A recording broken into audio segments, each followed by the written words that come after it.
Hello everyone, welcome to Jayashankar academy. నేను మీ లింగదాస్. గురుకులాలో టీజీటీ, పీజీటీ మ్యాథమెటిక్స్ సంబంధించి పెడగాజీ క్లాసెస్ని మీకు ఆన్లైన్ కోర్సు రూపంలో అందిస్తున్నాం.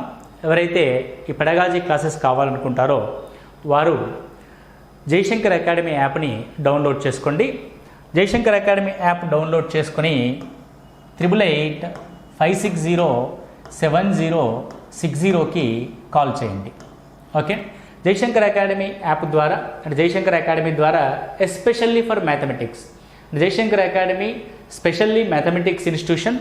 సో మ్యాథమెటిక్స్లో మనకి కంటెంట్ క్లాసెస్ లైవ్ రూపంలో అందించడం జరుగుతుంది, లైవ్ ప్లస్ రికార్డ్. ఎందుకంటే క్లాస్ రూమ్ బోధనకి ప్రత్యామ్నాయం మనం దేన్ని తీసుకోలేం. రికార్డెడ్ క్లాసెస్ అసలు వన్ వే టీచింగ్ అన్నది చాలా ఇబ్బందికరమైన పరిస్థితి ఉంటుంది ఎగ్జామినేషన్ హాల్లో. అందుకే ఏం చేసామంటే డిస్కషన్ రూపంలో క్లాస్ రూమ్లో ఏదైతే మనం ఎక్స్పీరియన్స్ చేస్తామో దాన్ని ఏమంటారు, అభ్యసన అనుభవాల్ని పొందుతామో, లెర్నింగ్ ఎక్స్పీరియన్సెస్ని క్లాస్ రూమ్లో ప్రత్యక్షంగా ఏ విధంగా అయితే పొందుతామో ఆ అనుభూతిని అందించడం కోసం మీకు కంటెంట్ విషయంలో లైవ్ ప్లస్ రికార్డెడ్ క్లాసెస్ని అందిస్తున్నాం. దీని ద్వారా ఏమవుద్ది, మరో ఇంటరాక్షన్ విత్ టీచర్, అంటే మీరు డౌట్స్ రైజ్ చేయొచ్చు, డిస్కషన్ చేయొచ్చు.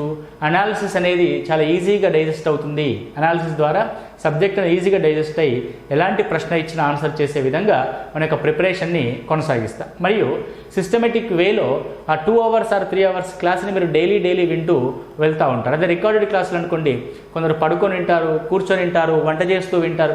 అదంతా ఒక డిఫరెంట్ కైండ్ ఆఫ్ ప్రిపరేషన్లోకి వెళ్ళిపోతుంది. అది 100% ప్రిపరేషన్ అనేది కాదు. కాబట్టి మనం లైవ్ ప్లస్ రికార్డెడ్ రూపంలో మీకు కంటెంట్ అందిస్తున్నాం. అదేవిధంగా పెడగాజీ మాత్రం ఓన్లీ రికార్డెడ్ క్లాసెస్ని రెగ్యులర్గా మీకు అప్లోడ్ చేయడం జరుగుతుంది. రెండింటి యొక్క డ్యూరేషన్ 45 days to 60 daysలో మీకు పూర్తి స్థాయి సిలబస్ అనేది పూర్తవుతుంది.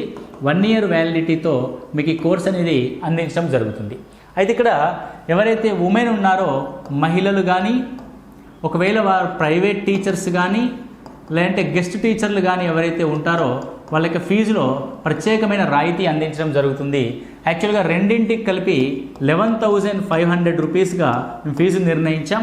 కానీ ఎవరైతే women or private or guest teachers ఉంటారో వీరికి స్పెషల్ ఆఫర్ కింద ఓన్లీ 4,000 రూపీస్కి మాత్రమే ఈ కోర్స్ అనేది అందించడం జరుగుతుంది. రైట్. సో అది విషయం పక్కన పెట్టేస్తే ఈరోజు క్లాస్లో మనం ఏం చూద్దామంటే చాప్టర్ 3, ద మోస్ట్ అంటే ఎక్కువ మంది అభ్యర్థులు ఇబ్బంది పడుతున్న చాప్టర్ ఏంటి అని అంటే, కన్ఫ్యూజన్ గురవుతున్న చాప్టర్ ఏంటంటే 3rd chapter, that is child development, psychology of teaching and learning of mathematics. ఇక్కడ చైల్డ్ డెవలప్మెంట్ అనగానే మొత్తం సైకాలజీ మొత్తం చదివే అభ్యర్థులు కూడా మనం ఇక్కడ చూడొచ్చు. కానీ మనకు పూర్తి సైకాలజీ సిలబస్ లేదండి. That is only psychology of teaching and learning of mathematics. అంటే సైకాలజీ పరంగా మనము మ్యాథమెటిక్స్ యొక్క అప్లికేషన్స్ మాత్రం ఇక్కడ నేర్చుకోవాల్సిన అవసరం ఉంటుంది. అసలు ఈ 3rd చాప్టర్ ఆధారంగా, సిలబస్ ఆధారంగా మనం ఏ అంశాలు నేర్చుకుంటే ఎగ్జామినేషన్లో బిట్టుపోకుండా ఉంటుందో ఒకసారి గమనిద్దాం. ఫస్ట్ థింగ్, చైల్డ్ డెవలప్మెంట్ అంటున్నాను. సో డెవలప్మెంట్ అనగా all round development. Okay, all round development అంటే ఫిజికల్ డెవలప్మెంట్ కావచ్చు, ఎమోషనల్ డెవలప్మెంట్ కావచ్చు, సోషల్ డెవలప్మెంట్ కావచ్చు, ఓకే, సో మెంటల్ డెవలప్మెంట్ కావచ్చు, మానసిక, ఇవన్నీ కూడా కలిపి ఏమంటారంటే మనం ఆల్రౌండ్ డెవలప్మెంట్ అంటాం. ఇక్కడ మనకి 3 పదాలని మనం గమనించవచ్చు: growth, maturity and development. Growth అంటే ఫిజికల్ గ్రోత్, అంటే మానవ శరీరంలో అవయవాలు అభివృద్ధి చెందడాన్ని ఏమంటారంటే గ్రోత్ అంటాం. మెచ్యూరిటీ అంటే ఏంటంటే ఏదైనా ఒక పని చేయడానికి కావాల్సిన ఎబిలిటీ రావడాన్ని ఏమంటారంటే మెచ్యూరిటీ అంటాం. The ability of doing, that is called maturity. And development అంటే ఏంటంటే ద డూయింగ్ ద వర్క్, అంటే పూర్తి స్థాయిలో మనం ఆ పని చేయడానికి సిద్ధం అవ్వడాన్ని ఏమంటారంటే డెవలప్మెంట్ అంటాం. ఫర్ ఎగ్జాంపుల్, నేను ఈ పెన్ పట్టుకున్నానండి. ఒక చిన్నపిల్లాడికి ఇస్తే పెన్ పట్టుకుంటాడా? పట్టుకోడు. పెన్ పట్టుకోవడానికి కావాల్సిన కండరాలు వృద్ధి చెందడం గ్రోత్. అంటే పెన్ పట్టుకోవడానికి కావాల్సిన కండరాలు అభివృద్ధి చెందడం గ్రోత్ అయితే, పెన్ పట్టుకోవడానికి కావాల్సిన ఎబిలిటీని తీసుకురావడం, అంటే ఎబిలిటీ రావడం అనేది మనకి మెచ్యూరిటీ. ఒక అందమైన రాతని రాయడము డెవలప్మెంట్. ఓకే, సింపుల్గా చెప్పాలంటే ఇది. రైట్. Next one. సో వీటి గురించి మనకి డెవలప్మెంట్, ప్రిన్సిపల్స్ ఆఫ్ డెవలప్మెంట్ చూస్తాం. గ్రోత్కి, మెచ్యూరిటీకి, డెవలప్మెంట్కి మధ్య డిఫరెన్సెస్ చూస్తాం. వాటి యొక్క మ్యాథమెటికల్ యొక్క ఇంప్లికేషన్స్ అప్లికేషన్స్ మనం చూస్తాం. డెవలప్మెంట్ థియరీస్ని మనము ఒక కొద్ది రూపంలో కొద్ది స్థాయిలో మనం నేర్చుకోవడం జరుగుతుంది. ఈ డెవలప్మెంట్ థియరీస్ మనకి 3 రకాలుగా ఉంటాయి. ఒకటి cognitive development and social development and moral development. Okay, మన కాగ్నిటివ్ డెవలప్మెంట్ సంబంధించి చాలా సంజ్ఞానాత్మక వికాస దశలు అని అంటాం. And social development and moral development గురించి కూడా మనం చూస్తాం. వాటిని మ్యాథమెటిక్స్ ఇంప్లికేషన్స్ ఏ విధంగా ఉంటాయనేది కూడా మనం ఇక్కడ అబ్జర్వ్ చేస్తాం. నెక్స్ట్ ఇంకొకటి డెవలప్మెంట్ థియరీస్తో పాటు లెర్నింగ్ థియరీస్ కూడా మనం నేర్చుకోవాల్సింది, ఎందుకంటే టీచింగ్ అండ్ లెర్నింగ్ అన్నాడు కాబట్టి. What are the learning theories? మనకు 4 రకాల లెర్నింగ్ థియరీస్ ఉంటాయి. Behaviourism, constructivism, observationism, gestaltism. Okay, ఈ విధంగా 4 థియరీస్కి సంబంధించి మనము రకరకాలుగా బిఎఫ్ స్కిన్నర్ అయితేనేమి, తారండైక్ అయితేనేమి, ఇవన్ పావ్లోవ్ అయితేనేమి, ఇలా అందరి వ్యక్తుల యొక్క థియరీస్ని మనము ఓవర్వ్యూగా చూస్తూ మ్యాథమెటిక్స్లో దాని యొక్క ఇంప్లికేషన్స్ ఏ విధంగా ఉంటాయి, వాళ్ళు ఇచ్చిన ప్రిన్సిపల్ ఆఫ్ థియరీస్ ఏ విధంగా ఉన్నాయనేది కూడా మనం ఇక్కడ డిస్కస్ చేయడం జరుగుతుంది. అంటే సైకాలజీలో ఉన్న ఆస్పెక్ట్స్ టచ్ చేస్తూ వాటిని మ్యాథమెటిక్స్ యొక్క ఇంప్లికేషన్స్ ఏ విధంగా ఉంటాయన్నది మనం ఇక్కడ చూస్తాం. దాంతోపాటు మనకి ఇంటెలిజెన్స్ థియరీస్ కూడా ఉంటాయి. థియరీ ఆఫ్ ఇంటెలిజెన్స్ అంటాం. సో ఇంటెలిజెన్స్ సంబంధించి కూడా మనకు 3 రకాల థియరీస్, ముఖ్యంగా 2 రకాల థియరీస్ మనము గమనించాల్సి ఉంటుంది. ఓకే, సో ఈ విధంగా intelligent theories, learning theories, development theories, ఈ 3 రకాల థియరీస్ని మనము మ్యాథమెటిక్స్ పాయింట్ ఆఫ్ వ్యూలో చూడవలసి ఉంటుంది. Right, and these are the syllabus for the 3rd chapter. Confusion ఏం లేదంటే క్లియర్గా ఈ 4 అంశాలు నేర్చుకుంటే సరిపోతుంది. అండ్ ప్రీవియస్లీ మనకి వచ్చిన ప్రశ్నల్ని ఒకసారి గమనిస్తే మనకి క్లియర్గా అర్థమవుతుంది అసలు ఏ రకమైన క్వశ్చన్స్ మనకి అడుగుతున్నాడు అన్నది. The first one is name the psychologist who experimentally proved that learning mathematics general intelligence G factor is sufficient, there is no necessary of special intelligence S factor. Okay, mathematics నేర్చుకోవడానికి G factor ఉంటే సరిపోతుంది, స్పెషల్గా S factor అవసరం లేదు అని ఎవరు చెప్పారు? యాక్చువల్గా ఇంటెలిజెన్స్ థియరీలో మనకి G factor, S factor, okay 2 factor theory అంటాం. మనకు 2 ఫ్యాక్టర్ థియరీని చెప్పిన వ్యక్తి ఎవరంటే స్పియర్మన్. ఓకే, స్పియర్మన్ అంటే general intelligence and specific intelligence, ఏదైనా ఒక ప్రత్యేక రంగంలో నిపుణత సంపాదించాలంటే S ఫ్యాక్టర్ అనేది కావాలి అని చెప్తాడు. ఓకే, సాధారణ ఇంటెలిజెన్స్ అనేది అందరికీ ఉంటుంది, కానీ ఒక ప్రత్యేకమైన రంగంలో మనము అభివృద్ధిలోకి రావాలంటే S ఫ్యాక్టర్, స్పెషల్ ఇంటెలిజెన్స్ అంటే దట్ ఈస్ స్పెసిఫిక్ ఫ్యాక్టర్ అనేది ఉండాలి అని చెప్పింది ఎవరంటే స్పియర్మన్. ఓకే, మనకి Sigmund Freud is different, Thorndike learning అంటే థియరీస్ ఉంటాయి, స్కిన్నర్ యొక్క థియరీ కూడా మనకు ఉంది. ఓకే, అవి ఏవి కాదు, only Spearman. Okay, right, Spearman. G factor, S factor గురించి తెలియజేసింది ఎవరంటే Spearman. Next one, on dictation a child rights 45 instead of 405, further he reads it as 45, committing this type of mistake is known as. Okay, దీని ఏమంటే disabilities of learning అంటాం. అంటే మనం learning disabilities కూడా ఈ చాప్టర్లోనే చూడడం జరుగుతుంది. లెర్నింగ్ డిజేబిలిటీస్ మనకి ఏ విధంగా ఉంటాయో ఒకసారి చూద్దాం. ఇక్కడ ఇచ్చా డిస్కాలిక్లియా. డిస్కాలిక్లియా అంటే లెక్కలు గణించడంలో, గణిత సంఖ్యల్ని, గణిత సూత్రాలని చదవడంలో ఇబ్బంది పడ్డాన్ని ఏమంటారంటే డిస్కాలిక్లియా అంటాం. డిజిలెక్సియా అంటే ఏంటంటే లెర్నింగ్ డిజేబిలిటీస్, చదవడంలో అశక్తతని డిజిలెక్సియా అంటాం. డిస్గ్రాఫియా, రాయడంలో ఆసక్తిని మనము డిస్గ్రాఫియాగా చూస్తాం. కాబట్టి ఇక్కడ ఏముందంటే ద మ్యాథమెటికల్ సింబల్స్ని చదవడంలో, రాయడంలో ఇబ్బంది ఉంది కాబట్టి that is answer for the dyscalculia. Okay, right. Next one చూస్తే thinking about one's own issues is closely related to.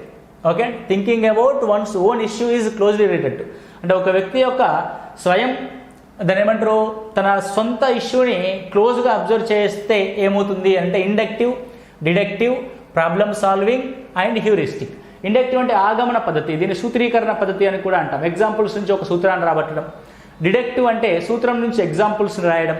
Problem solving అంటే ఒక ఇష్యూకి సరైన కంక్లూజన్ని రాబట్టడం, దాని గురించి ఆలోచించడం. అంటే ఒక వ్యక్తి యొక్క ఓన్ ఇష్యూ గురించి ఆలోచించడం ఏమవుతుందంటే ప్రాబ్లమ్ సాల్వింగ్ అవుద్ది. హ్యూరిస్టిక్ అంటే అన్వేషణ పద్ధతి. సో అన్వేషణ పద్ధతి అనేది కాదు ఇక్కడ, this the problem solving. Okay, very simple question. Next one, a mathematics teacher used all the appropriate media like real objects, charts, pictures, photos, etc. and created interest in the students towards a new lesson the law of learning used by the teacher is.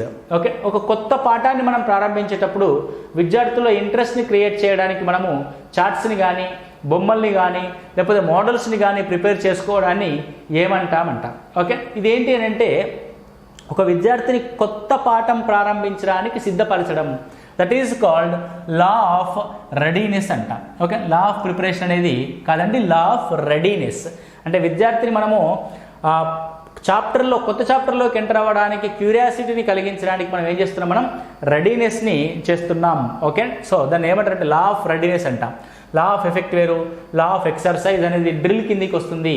అంటే మా లా of exercise అనేది drill అంటే దాని ఏమంటారు, మనము dictation రాయడం లాంటిది, homework రాయడం లాంటిది అనేది లా ఆఫ్ ఎక్సర్సైజ్ కిందికి వస్తుంది. It is law of readiness. Okay, law of effect అంటే ఫలిత సూత్రం. ఓకే, ఒక విషయం నేర్చుకున్న తర్వాత ఎలాంటి ఫలితాన్ని పొందాడో చెప్పడాన్ని లా ఆఫ్ ఎఫెక్ట్ అంట. సో ఇప్పుడు మనము కొత్త చాప్టర్ చెప్పడానికి కావాల్సిన సరంజామాన్ని సర్దుకోవడం ఏమంటారంటే లా ఆఫ్ రెడీనెస్గా మనం చూస్తాం. ఓకే, అంటే ఇవి ప్రిన్సిపల్స్ ఆఫ్ లెర్నింగ్ కిందికి వస్తాయి. Next, the concepts which are formed by higher order thinking process are. Higher order thinking process ఎప్పుడు కూడా అబ్స్ట్రాక్ట్ నేచర్ని కలిగి ఉంటుంది. కాబట్టి ఇక్కడ ఏంటంటే concrete concepts, complex concepts, simple concepts కాదు, abstract concepts. So higher order ఎప్పుడు కూడా అబ్స్ట్రాక్ట్ కాన్సెప్ట్స్ నేర్చుకోవడానికి ఉపయోగపడుతుంది. అందుకే మనం చూడండి, అబ్స్ట్రాక్ట్ మ్యాథమెటిక్స్ని మనం హై లెవెల్ పిల్లలకి మాత్రమే బోధిస్తాం. Okay, right. So that is the concepts of abstract concepts is higher order thinking ప్రాసెస్కి మనము అబ్స్ట్రాక్ట్ కాన్సెప్ట్స్ ఉపయోగపడతాయి. నెక్స్ట్ చూస్తే, the teaching learning strategy evolved out of the principle prize the reward encourage learning. Prize the reward encourage learning. Okay, అభ్యసనాన్ని encourage చేయడానికి విద్యార్థిని పొగడడం కానీ, okay, ఏదైనా gift ఇవ్వడం లాంటిది కానీ దేని కిందికి వస్తుంది అని అంటున్నాడు. It's a program learning, team teaching, peer learning, cooperative learning. Okay, సహభాగి అభ్యసనము. ఓకేనండి, దీన్ని ఏమంటారంటే పీర్ గ్రూప్ అంటే ఒకే ఏజ్ గ్రూప్లో ఉన్న పిల్లలందరినీ ఒక గ్రూప్గా చేసి మనం లెర్నింగ్ చేయడం. టీమ్ టీచింగ్ అని అంటే ఇద్దరు లేదా ముగ్గురు టీచర్స్ కలిపి ఒక టీమ్ టీచింగ్ చేయడం. ప్రోగ్రామ్ లెర్నింగ్ అంటే ఇట్స్ ఇన్స్ట్రక్టివ్ లెర్నింగ్ అంటాం దీన్ని. సో దట్ ఈజ్ ప్రోగ్రామ్ లెర్నింగ్లోనే విద్యార్థికి ఏం చేస్తారంటే ఒక కాన్సెప్ట్, కాంప్లెక్స్ థింగ్ని సింపుల్ స్టెప్స్గా డివైడ్ చేసి ఒక్కొక్క స్టెప్ పూర్తి చేయగానే మనము ఆ పిల్లాడికి ఒక దాన్ని ఏమంటారంటే there is a reward, encourage చేయడానికి మనం ఒక రివార్డ్ని అందిస్తాం. ఫర్ ఎగ్జాంపుల్, మనం గేమ్స్ ఆడుతూ ఉంటాం, వీడియో గేమ్స్ ఆడుతూ ఉంటాం. లెవెల్ అయిపోగానే మనకు ఒక 25 పాయింట్స్, ఒక 25 గోల్డ్ కాయిన్స్ వచ్చినట్టుగా, లేదంటే క్యాష్ పాయింట్స్ వచ్చినట్టుగా మనం చూపిస్తూ ఉంటాడు. అంటే అవి రావడం ఏమైందంటే, I got 100 points in this level, I got 50 points in this level అని ఒక ఎంకరేజింగ్ ఏర్పడి నెక్స్ట్ లెవెల్లో ఇంకా బాగా ఆడడం జరుగుతుందన్నమాట. So that's thing, it's a program లెర్నింగ్లో మనకు ప్రైజ్ ద రివార్డ్ ఎంకరేజ్ లెర్నింగ్ని మనం ఇక్కడ చూస్తాం. ఇందులో ప్రోగ్రామ్ లెర్నింగ్కి ముఖ్యమైన సూత్రం ఏదంటే సింపుల్ స్టెప్స్. అది కూడా ఒకసారి క్వశ్చన్ కిందకి అడిగారండి, simple steps. Okay, right.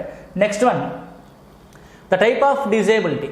When the children face problem in reading, writing, understand or listening the mathematical calculations. Okay, రీడింగ్లో ప్రాబ్లం ఉంది, లిజనింగ్లో రైటింగ్లో ప్రాబ్లం ఉంది, అండర్స్టాండింగ్లో ప్రాబ్లం ఉంది, అండ్ లిజనింగ్లో లిజనింగ్లో ప్రాబ్లం ఉంది. అంటే మొత్తానికైతే వీడికి అన్ని రకాలుగా ప్రాబ్లం ఉంది. That is called learning disabilities. Only reading గురించి చెప్పట్లేదు, ఓన్లీ రైటింగ్ గురించి చెప్పట్లేదు, ఓన్లీ లిజనింగ్ గురించి చెప్పట్లేదు, అన్నిటినీ గురించి చెప్తున్నాం. కాబట్టి that is called learning disability. Okay, లెర్నింగ్లో అన్నీ వస్తాయి, రీడింగ్ వస్తుంది, రైటింగ్ వస్తుంది, అండర్స్టాండింగ్ అనేది మొత్తం కూడా లెర్నింగ్లో వస్తుంది. కాబట్టి this is called learning disability. Only రీడింగ్లో డిజేబిలిటీ అంటే మనము డిస్లెక్సియా అంటాం, ఓన్లీ రైటింగ్లో డిజేబిలిటీ అంటే డిస్గ్రాఫియా అని అంటాం. Okay, right. ఈ విధంగా మనం లెర్నింగ్ డిజేబిలిటీస్కి సంబంధించిన డెఫినేషన్ ఇక్కడ క్వశ్చన్ రూపంలో అందించడం జరిగింది. Next one, if a student solves the mathematical problems in different novel ways and express his views in a novel way, then he is called a. Okay, ఏదైనా ఒక అంశాన్ని డిఫరెంట్ వేస్లో అంటే ఒకటి కంటే ఎక్కువ విధాలుగా ఆలోచించడాన్ని ఏమంటారు? ఓకే, దాన్ని సృజనాత్మకత అంటాం. Okay, that is called creativity. ఒక ప్రాబ్లమ్ని టీచర్ చెప్పినట్టుగా యాజ్ ఇట్ ఈజ్గా మనము పిల్లల్ని నేర్చుకొని పక్కకి వెళ్ళడం అనేది వేరు. అదే ప్రాబ్లమ్ని డిఫరెంట్ వేస్లో ఆలోచించడం, ఒక విభిన్నమైన ఆలోచన చేయడం, different thinking is called creativity. Creativity యొక్క డెఫినేషనే భిన్నమైన ఆలోచనని మనము సృజనాత్మకతగా చూస్తాం. Different ways of thinking, that is called who is that student? Is a creative student. Bright student, intelligent student, abnormal student కాదండి, easy question. Okay, that is called creativity, creative student. Okay, ఈ విధంగా మనకి క్వశ్చన్స్ని చాలా సింపుల్గా అడుగుతున్నాడు, కాకపోతే మనకు దాని మీద పరిపూర్ణమైన అవగాహన అనేది ఉండాలి పదాలపైన. The work in mathematics that is mainly based on the principle of law of exercise. Principle of law of exercise అనేది దేనికి చూపిస్తుంది? మనం ఇందాక క్వశ్చన్లో కూడా ఒకటి డిస్కస్ చేసాం. బ్లాక్ బోర్డ్ వర్క్ అనేది కాదు, ఓవరాల్ వర్క్ కాదు, drill and practice. Okay, written work కూడా కాదు, డ్రిల్ అండ్ ప్రాక్టీస్ అంటే చేసిన దాన్నే మళ్ళీ మళ్ళీ చేయడం అండ్ ప్రాక్టీస్. ఓకే, అది ఎందులో కనబడుతుందంటే లా ఆఫ్ ఎక్సర్సైజ్. ఎక్సర్సైజ్ అంటే ఎక్కువ సార్లు చేసిన దాన్ని మళ్ళీ మళ్ళీ చేయడం ఏమంటారంటే ఎక్సర్సైజ్ అంటాం. దట్ ఈస్ డ్రిల్ అండ్ ప్రాక్టీస్లో ఉపయోగపడే సూత్రం ఏదంటే principle of law of exercise. Principle of law of readiness ఏంటి? ఒక కొత్త పాఠానికి పిల్లాన్ని సిద్ధం చేయడము, లా ఆఫ్ రెడీనెస్. ఇది డ్రిల్ అండ్ ప్రాక్టీస్ అనేది ఏంటి? లా ఆఫ్ ఎక్సర్సైజ్గా మనం చూస్తాం. Okay, right. ఈ విధంగా సైకాలజీకి సంబంధించిన ప్రశ్నలు 3rd చాప్టర్లో మన గతంలో ఈ విధంగా అడగడం జరిగింది. సో చాలా సింపుల్ క్వశ్చన్సే అడుగుతాడు. మనం దాని గురించి పెద్దగా సైకాలజీ గ్రంథమంతా చదవాల్సిన అవసరం లేదు. ఏదైనా ఒక సబ్జెక్ట్ని వెరీ సింపుల్ వేలో నేర్చుకుంటే ఎలాంటి ప్రశ్న ఇచ్చినా ఆన్సర్ చేస్తాం. The simple way, make it simple అన్నది మీకు జయశంకర్ అకాడమీలో దొరుకుతుంది. అది కంటెంట్ పరంగా కావచ్చు ఆర్ పెడగాజీ పరంగా కావచ్చు. Make it simple. ఓకే, చాలా సులభమైన పద్ధతిలో మీకు ఇక్కడ టీచింగ్ లెర్నింగ్ ప్రాసెస్ అనేది మీకు జరుగుద్ది. మీకు కూడా మన సైకాలజీ పరంగా మాట్లాడుకుంటే. సో మనకి మార్కులు రావడం అనేది వెరీ వెరీ ఇంపార్టెంట్. కాబట్టి మనకు పెడగాజీలో మన marks, the law of effect ఎంత ఉంటుందంటే 90 మార్క్స్ టార్గెట్గా మనం పెడగాజీని బోధిస్తున్నాం. అదేవిధంగా కంటెంట్లో కూడా దాదాపు 85 to 90 మార్క్స్ వచ్చే విధంగా నెగిటివ్ మార్కుని కూడా ఏ విధంగా ఓవర్కమ్ చేయాలో కూడా మీకు టీచింగ్ లెర్నింగ్ ప్రాసెస్లో, ఈ కోచింగ్లో మీకు అర్థమవుతుంది. కాబట్టి ఎవరైతే ఆన్లైన్ కోచింగ్ తీసుకోవాలనుకుంటారో వాళ్ళు వెంటనే 8885607060కి కాల్ చేయండి. జయశంకర్ అకాడమీ యాప్ని డౌన్లోడ్ చేసుకోండి. ప్రైవేట్ టీచర్స్ కానీ, ఉమెన్ కానీ, గెస్ట్ టీచర్స్ కానీ ఎవరైనా ఉంటే ఫీజులో ప్రత్యేకమైన రాయితీ కూడా అందిస్తున్నాం, వారి యొక్క ఫైనాన్షియల్ స్టేటస్ని దృష్టిలో పెట్టుకొని. కాబట్టి ఈ గురుకుల 2023 రిక్రూట్మెంట్లో ఖచ్చితంగా మా విద్యార్థులందరూ సక్సెస్ అవ్వాలని కోరుకుంటూ మీ యొక్క విజయాన్ని ఎప్పుడూ కోరుకునే మీ లింగదాస్. All the best.